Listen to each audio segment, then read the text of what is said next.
Bienvenue à vous tous. Nous célébrons à présent la messe de ce deuxième dimanche de Carême avec la communauté chrétienne du centre hospitalier de Rouffach en Alsace. Créé en 1909, ce centre est composé d'une vingtaine de pavillons situés dans un grand parc. Il accueille chaque année plusieurs centaines de malades psychiatriques ainsi que des personnes âgées dépendantes.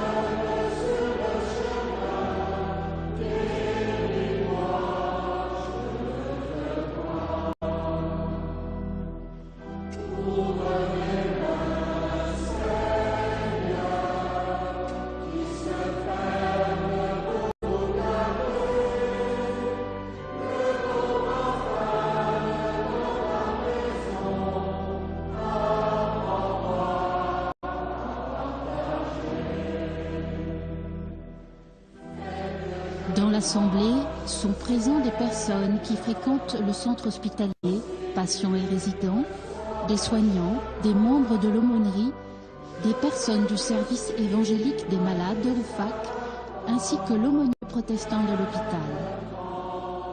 La chorale, que vous allez entendre tout au long de la messe, rassemble des résidents et des soignants qui ont mis tout leur cœur à préparer pendant plusieurs semaines cette célébration.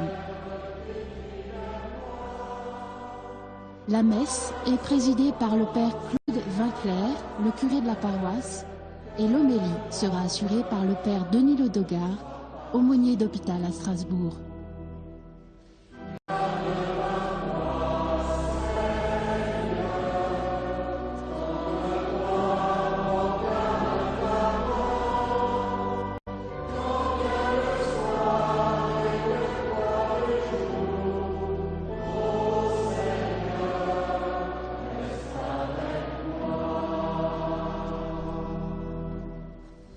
Au nom du Père et du Fils et du Saint-Esprit. Amen. La grâce de Jésus notre Seigneur, l'amour de Dieu le Père et la communion de l'Esprit Saint soient toujours avec vous. Et avec votre esprit.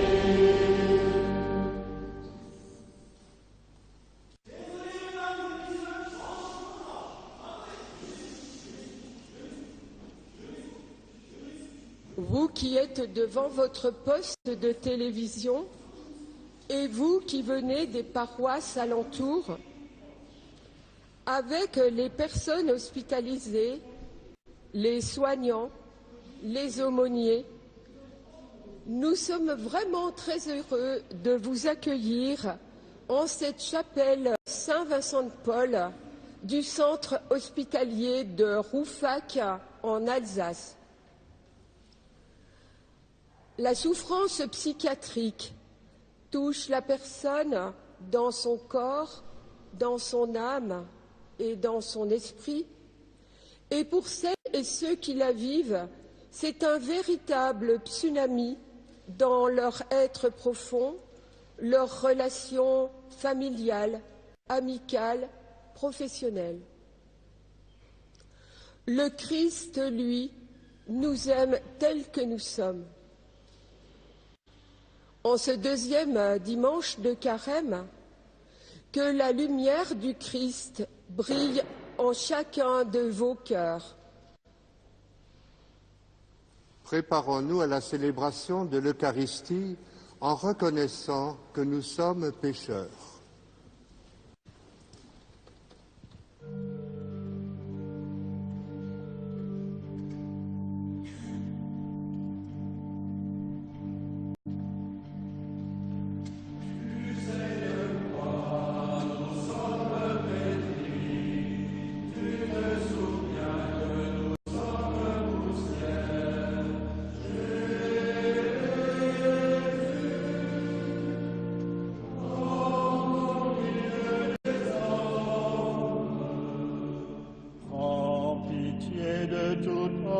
pécheur. En pitié de tout homme pécheur. En pitié de tout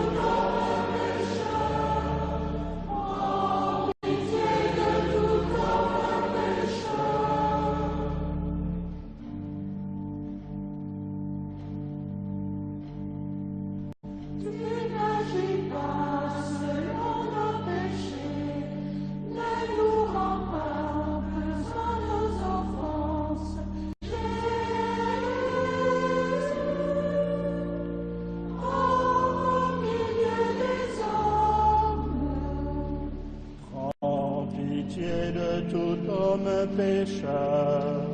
En pitié de nous dans le pécheur.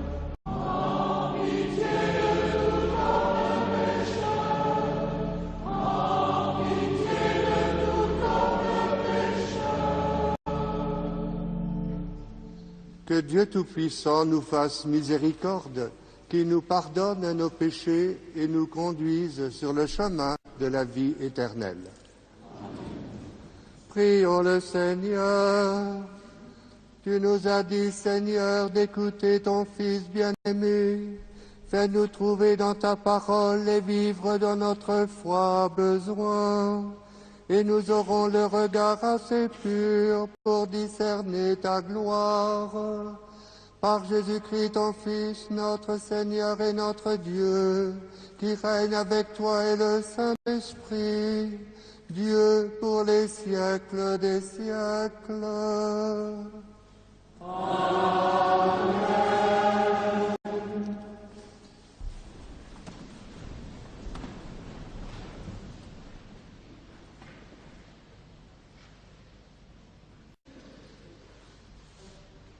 Lecture du livre de la Genèse. Abraham vivait alors en Chaldée. Le Seigneur lui dit, « Pars de ton pays, laisse ta famille et la maison de ton père. Va dans le pays que je te montrerai. Je ferai de toi une grande nation. Je te bénirai. Je rendrai grand ton nom. Et tu deviendras une bénédiction. Je bénirai ceux qui te béniront, je maudirai celui qui te méprisera.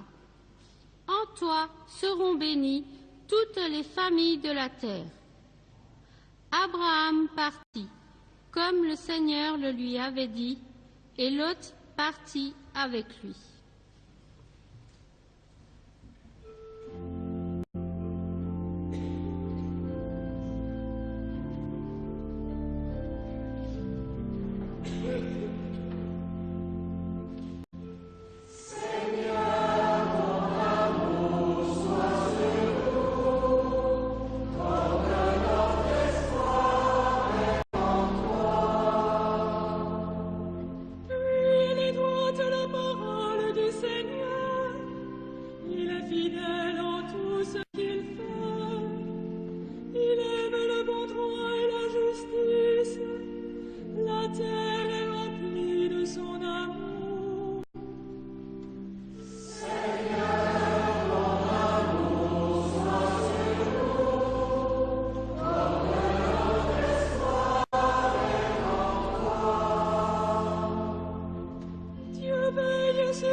Lecture de la seconde lettre de saint Paul apôtre à Timothée.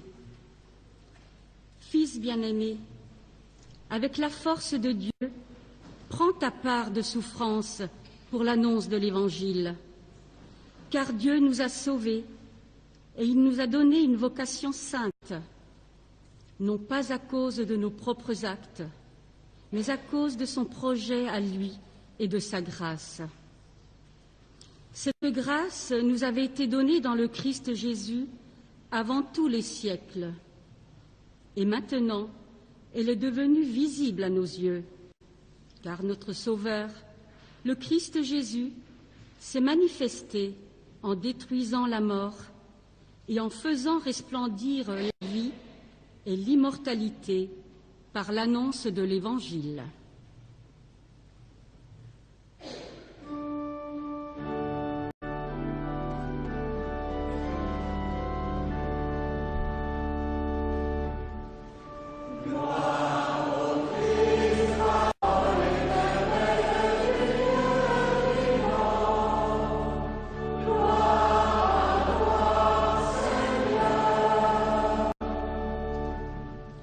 Du sein de la nuée resplendissante, la voix du Père a retenti.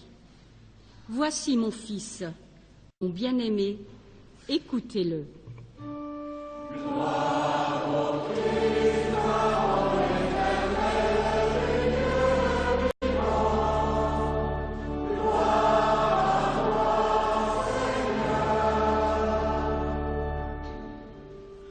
Le Seigneur soit avec vous.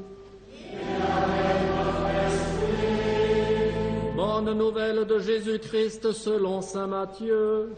Gloire à toi, Seigneur. Jésus prend avec lui Pierre, Jacques et Jean, son frère, et il les emmène à l'écart sur une haute montagne. Il fut transfiguré devant eux. Son visage devint brillant comme le soleil et ses vêtements blancs comme la lumière. Voici que leur apparurent Moïse et Élie, qui s'entretenaient avec lui. Pierre alors prit la parole et dit à Jésus, « Seigneur, il est heureux que nous soyons ici. Si tu le veux, je vais dresser ici 3 tentes, une pour toi, une pour Moïse et une pour Élie. » Il parlait encore lorsqu'une nuée lumineuse les couvrit de son ombre, et de la nuée une voix disait, « Celui-ci est mon Fils bien-aimé, en qui j'ai mis tout mon amour, écoutez-le. » Entendant cela, les disciples tombèrent la face contre terre et furent saisis d'une grande frayeur. Jésus s'approcha, les toucha et leur dit, « Relevez-vous et n'ayez pas peur. » Levant les yeux, ils ne virent plus que lui, Jésus, seul. En descendant de la montagne, Jésus leur donna cet ordre, « Ne parlez de cette vision à personne avant que le Fils de l'homme soit ressuscité d'entre les morts. » Acclamons la parole de Dieu. Louange à toi, Seigneur Jésus. C'est le père Denis Ledogard, prêtre assomptionniste, qui prononce l'homélie. Frères et sœurs, amis en Christ, qu'y a-t-il de plus beau au monde? Pour certains, les 7 merveilles. Pour moi, la beauté qui sauve le monde, c'est le visage de Jésus sur lequel se révèle le visage de Dieu. En ce jour de la transfiguration, Dieu a un visage souriant, et il l'offre à chacun. Comme aux 3 apôtres en suivant Jésus sur la montagne, lieu traditionnel de la rencontre avec Dieu dans la Bible, il nous livre le secret pour redonner espoir aux blessés de la vie, du cœur et de l'esprit, le sourire. Quelque chose de mystérieux est décrit dans l'évangile que nous venons d'entendre, dont la narration heurte probablement notre mentalité contemporaine. L'évangéliste Matthieu utilise les images venues des textes sacrés pour nous signifier la rencontre de Dieu et de l'homme. L'important pour les apôtres et pour nous, c'est de découvrir à ce moment privilégié Jésus comme le tout autre, resplendissant de gloire, Élie et Moïse à ses côtés, accompagnés par le sourire de Dieu. Il faut comprendre le bonheur de Pierre. Son vieux rêve de triomphe se réveille. Pourquoi ne pas s'installer dans cette divine lumière, puisqu'on est si bien dans cette chaude ambiance? Dressons des abris sur cette montagne bénie.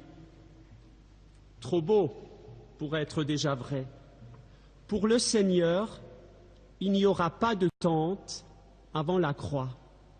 C'est sur ce bois et dans la tombe qu'il veut d'abord demeurer amoureusement. Aux mêmes 3 apôtres qui devront le regarder en agonie à Gethsémani, Jésus veut bien révéler un avant-goût de son visage pascal pour les aider à supporter la terrible nuit d'où jaillira le soleil de la résurrection, la transfiguration définitive. D'ailleurs, la voix du Père s'est chargée de mettre rapidement les 3 disciples sur le bon chemin. En attendant la Pâque promise, il y a beaucoup à faire. Mieux écouter la parole du Christ, redescendre dans la montagne et l'accompagner jusqu'au bout de l'amour. Frères et sœurs, nous avons tous dans nos villes des moments de Tabor, quand le succès, la foi, la santé, l'amitié nous habillent le cœur de fête. On est alors heureux de vivre, de croire, d'être aimé. Mais nous savons que le bonheur comporte aussi ses pièges. On peut vouloir, comme Pierre, s'installer avec lui, demeurer à l'écart des autres pour jouir davantage. On peut toujours chercher à se draper dans ses réussites, mais tôt ou tard, il faudra redescendre de la montagne pour affronter la réalité de la vie avec ses jours de bonheur et ses jours de grisaille. Passer par la mort pour recevoir la gloire de Pâques à laquelle nous sommes tous appelés. En attendant ce jour, c'est dans le quotidien que nous pouvons déjà faire l'expérience de la transfiguration. Pour moi, aumônier d'hôpital, elle prend le visage du malade que le personnel de nos hôpitaux regarde avec tendresse et soigne avec délicatesse, incarnant ainsi la belle parole de notre pape François: lorsque nous nous approchons avec tendresse de ceux qui ont besoin de soins, nous leur apportons le sourire de Dieu. J'ai aussi devant les yeux cette jeune maman qui, depuis des semaines, avec beaucoup de chaleur humaine, d'amour, quelquefois dans les larmes, l'incertitude, le silence, mais aussi la confiance et la prière, accompagne sa fille de 12 ans atteinte d'une leucémie. Ce mari âgé qui, depuis 3 mois, vient tous les après-midi visiter son épouse à l'hôpital. L'échange de leurs regards me dit le visage de Dieu. Bien sûr, ce sont là des moments fugitifs, passagers, mais ce sont des instants privilégiés qui peuvent transfigurer l'épreuve de la maladie. Frères et sœurs, le doux regard du Christ peut faire revivre ceux qui se sentent abandonnés. Alors, regardez-vous, regardons-nous. Ton frère existe à partir du moment où tu portes sur lui un regard de bonté et un sourire. N'oubliez jamais le rayonnement d'un sourire. Il est le miroir de ton âme. Amen.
Ensemble, professons notre foi. Je crois en Dieu, le Père Tout-Puissant, Créateur du ciel et de la terre, et en Jésus-Christ, son Fils unique, notre Seigneur, qui a été conçu du Saint-Esprit, est né de la Vierge Marie, a souffert sous Ponce Pilate, a été crucifié, est mort, a été enseveli, est descendu aux enfers, le troisième jour est ressuscité des morts, est monté aux cieux, est assis à la droite de Dieu le Père Tout-Puissant, d'où il vient pas juger les vivants et les morts. Je crois en l'Esprit Saint, à la Sainte Église catholique, à la communion des saints, à la rémission des péchés, à la résurrection de la chair, à la vie éternelle. Amen. En ce temps de carême, prions le Seigneur de façon plus pressante, afin que l'univers entier bénéficie davantage des richesses du mystère du salut. Pour tous les soignants de corps et d'âme qui accompagnent les personnes hospitalisées par leurs soins, écoute et disponibilité, que l'Esprit Saint les rende toujours plus attentifs aux valeurs éthiques et à la dignité de la personne. Seigneur, nous te prions.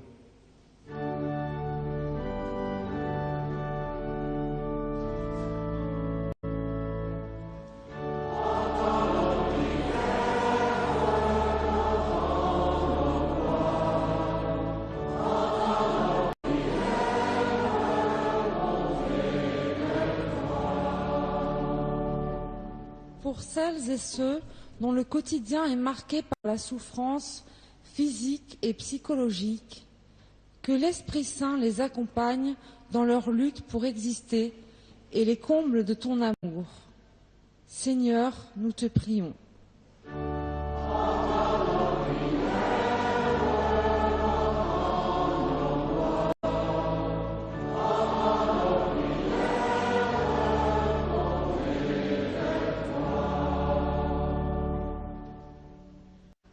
Pour les membres de notre communauté paroissiale, que l'Esprit Saint les rende attentifs aux blessés de la vie, mais aussi aux victimes des guerres en Syrie, en Centrafrique et aux chercheurs de liberté en Ukraine.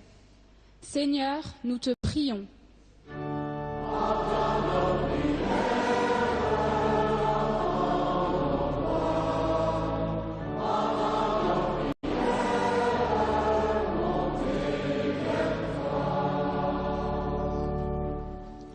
Écoute, Seigneur, les prières que tu inspires toi-même à ton Église et dans ta bonté, daigne les exaucer par Jésus le Christ, notre Seigneur. Amen.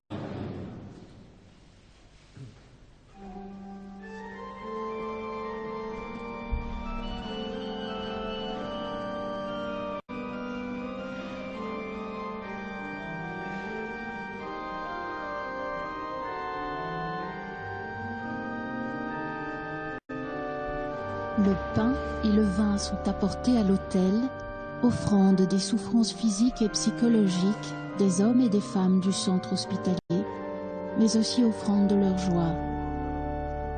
Joie aussi de la rencontre vécue entre les résidents et les enfants de l'Action catholique des enfants qui depuis 4 ans viennent à Noël visiter les malades et distribuer les cadeaux qu'ils ont confectionnés.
Prions ensemble au moment d'offrir le sacrifice de toute l'Église. Que cette offrande, Seigneur, nous purifie de nos péchés, qu'elle sanctifie le corps et l'esprit de tes fidèles et les prépare à célébrer les fêtes pascales. Par Jésus-Christ, ton Fils, notre Seigneur. Amen. Le Seigneur soit avec vous. Et avec votre esprit. Élevons notre cœur. Nous le tournons vers le Seigneur. Rendons grâce au Seigneur notre Dieu. Cela est juste et bon.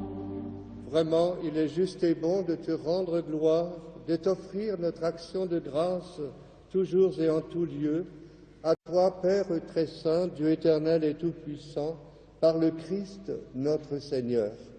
Après avoir prédit sa mort à ses disciples, il les mena sur la montagne sainte. En présence de Moïse et du prophète Élie, il leur a manifesté sa splendeur. Il nous révélait ainsi que sa passion le conduirait à la gloire de la résurrection. C'est pourquoi, avec les anges dans le ciel, nous pouvons te bénir sur la terre et t'adorer en chantant.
Toi qui es vraiment saint, toi qui es la source de toute sainteté, nous voici rassemblés devant toi et dans la communion de toute l'Église. En ce premier jour de la semaine, nous célébrons le jour où le Christ est ressuscité d'entre les morts. Par lui que tu as élevé à ta droite, Dieu notre Père, nous te prions. Sanctifie ces offrandes en répandant sur elles ton esprit. Fais qu'elles deviennent pour nous le corps et le sang de Jésus le Christ, notre Seigneur. Au moment d'être livré et d'entrer librement dans sa passion, il prit le pain, il rendit grâce, il le rompit et le donna à ses disciples en disant « Prenez et mangez-en tous, ceci est mon corps, livré pour vous. »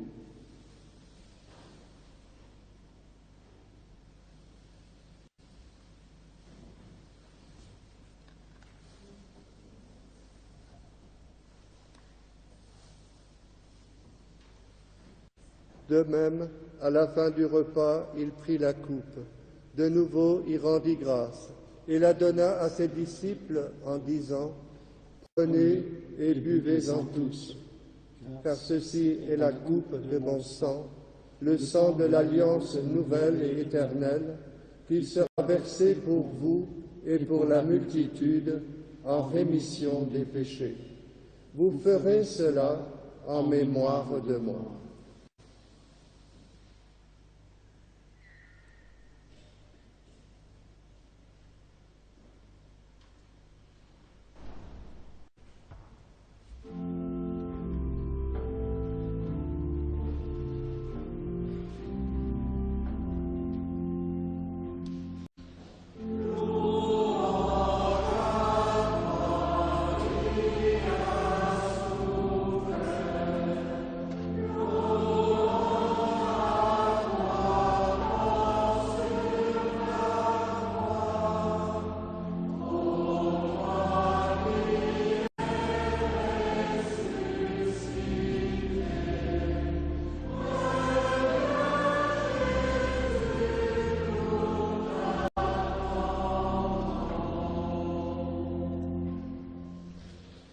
faisant ici mémoire de la mort et de la résurrection de ton Fils, nous t'offrons, Seigneur, le pain de la vie et la coupe du salut, et nous te rendons grâce, car tu nous as choisis pour servir en ta présence.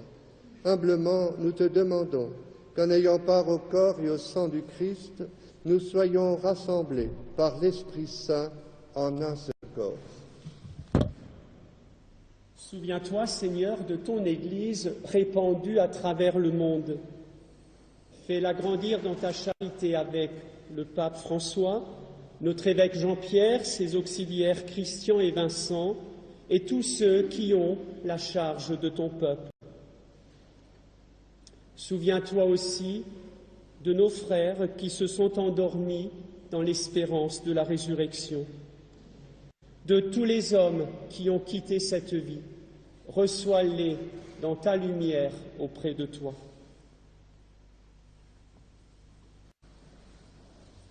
Sur nous tous, enfin, nous implorons ta bonté. Permets qu'avec la Vierge Marie, la bienheureuse Mère de Dieu, avec Saint Joseph, son époux, les apôtres et les saints de tous les temps qui ont vécu dans ton amitié, que nous ayons part à la vie éternelle et que nous chantions ta louange par Jésus-Christ, ton Fils bien-aimé.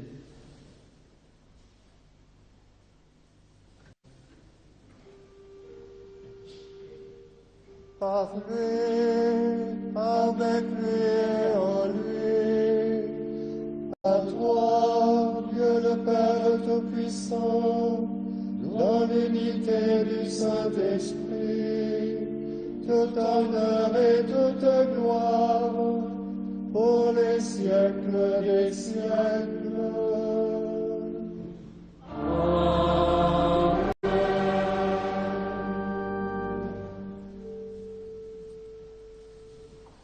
Comme nous l'avons appris du Sauveur, et selon son commandement, nous osons dire:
Délivre-nous de tout mal, Seigneur, et donne la paix à notre temps.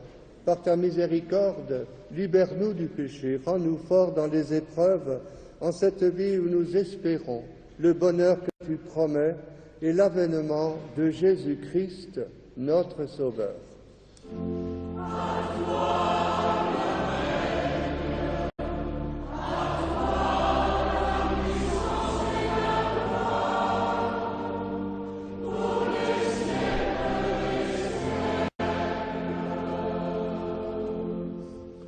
Seigneur Jésus-Christ, tu as dit à tes apôtres, « Je vous laisse la paix, je vous donne ma paix. » Ne regarde pas nos péchés, mais la foi de ton Église. Pour que ta volonté s'accomplisse, donne-lui toujours cette paix et conduis-la vers l'unité parfaite, toi qui règnes pour les siècles des siècles. Amen.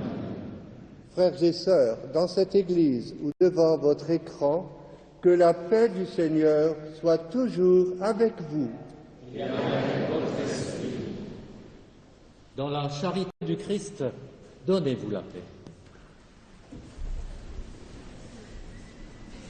Que ce geste de paix rejoigne chacun d'entre vous, Spécialement vous qui nous regardez depuis le centre hospitalier de Rouffach et qui n'avez pas pu vous déplacer jusqu'à la chapelle, ainsi que tous ceux qui vivent un temps de souffrance physique ou morale.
Heureux les invités au repas du Seigneur.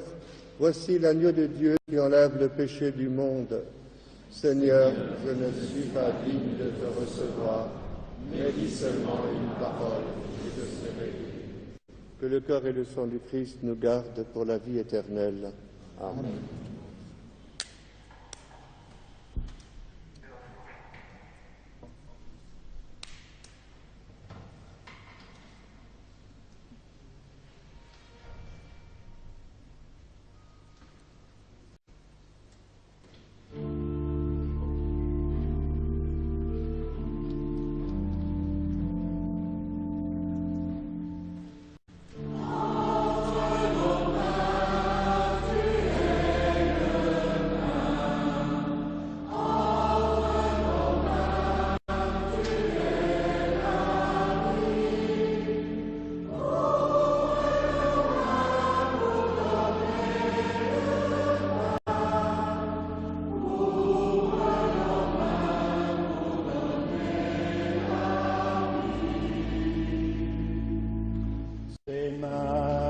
Agrippé au travail, qui bâtissent le monde. Ses mains unies par l'affection, les tendresses humaines. Ses mains te partagent le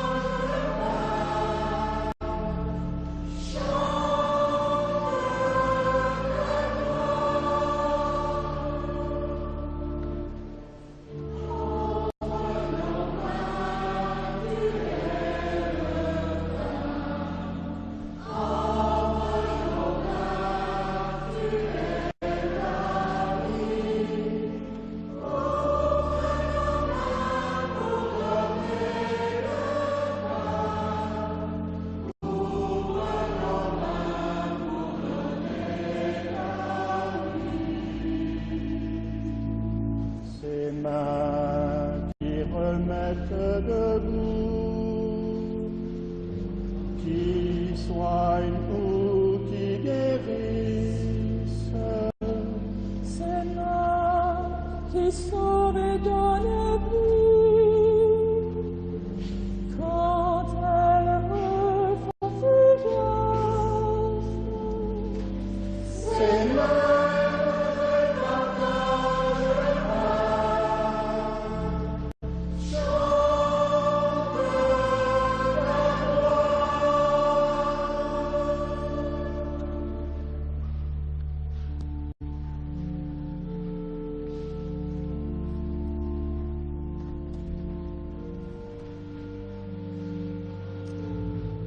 Il y a 3 ans, Liliane Coulon, l'aumônier du centre hospitalier de Rouffach, reçoit comme cadeau de Noël un recueil de textes écrits par un patient schizophrène, sans domicile fixe, qui fréquentait l'aumônerie. Laissons-nous toucher par le cri de sa prière, exprimé dans ce poème. Il était une fois un enfant qui cherchait le soleil dans la grande ville, où il cherchait aussi ce qui peut rendre la vie belle. Ce qu'il remarquait chez les grands, c'est que la plupart ne disaient ni ne faisaient ce qui est bien, et que beaucoup de son âge se laissaient prendre au piège qu'il leur tendait. Cigarettes, alcool, débauche, drogue. Alors, il s'en alla se réfugier dans la montagne. Oh, au début, que tous ces paysages lui semblaient beaux. Mais bientôt, au milieu du chant des oiseaux et de la danse des chamois, il se sentit seul. Alors, il s'en retourna dans la grande ville de béton et d'acier et commença de boire et de fumer. Oh, au début, que cela était grisant, mais très vite, la maladie le rattrapa et ses compagnons de débauche le laissèrent seul. Oh, apothéose! C'est alors que l'amour de Dieu lui parvint. Mais son corps infirme était devenu sans force et son esprit affaibli. Mais ce furent les hommes de Dieu qui l'aidèrent à revivre avec le pain qu'il consacrait, ainsi que les médecins à l'hôpital psychiatrique.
Prions le Seigneur.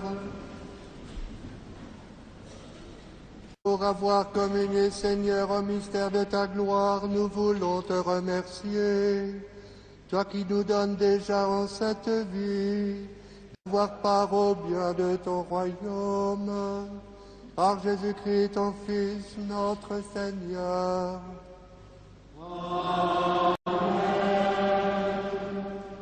Le Seigneur soit avec vous. Et avec votre esprit. Que Dieu Tout-Puissant vous bénisse, le Père, le Fils et le Saint-Esprit. Amen. Allez dans la paix du Christ. Nous rendons grâce à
Merci à tous ceux qui ont participé à cette célébration de nous avoir fait partager leur joie et leur espérance. Nous vous proposons maintenant de regarder le premier documentaire de notre série de carême intitulé Corps et âme. Marie Villoin, la réalisatrice, a rencontré Dominique Trimoulet, un prêtre de la Mission de France qui exerce le métier d'aide-soignant à domicile. La semaine prochaine, la messe sera célébrée à la cathédrale de Nanterre. Attention, l'horaire sera un peu avancé, vers 10h40. Bon dimanche à tous et bon film.